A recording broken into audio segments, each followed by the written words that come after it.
What is the number of independent constants required to specify the nominal orbit? A 6. B 5. C 2. D 7. The correct answer is 6. What is the line connecting the intersection of the orbital plane with the Earth's equatorial plane called? A critical point. B intersection plane. C line of nodes. D differential line.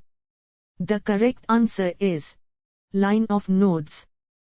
The line connecting the perigee and apogee is called as A differential line. B line of apsides. C line of maximum reception. D overhead line.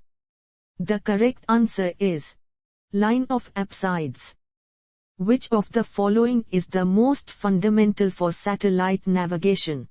A power source in satellite.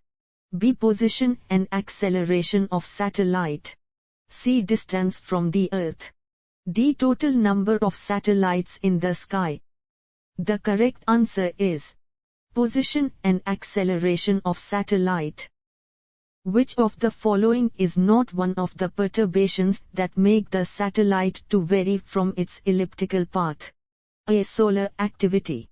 B asymmetrical components of Earth's gravitational field.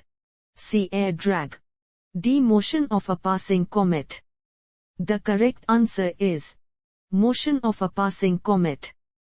Differential GPS corrects for satellite errors. A true. B false. C. D. The correct answer is true. The clocks are important in satellite navigation as they are potential sources of error. A true. B false. C. D. The correct answer is true.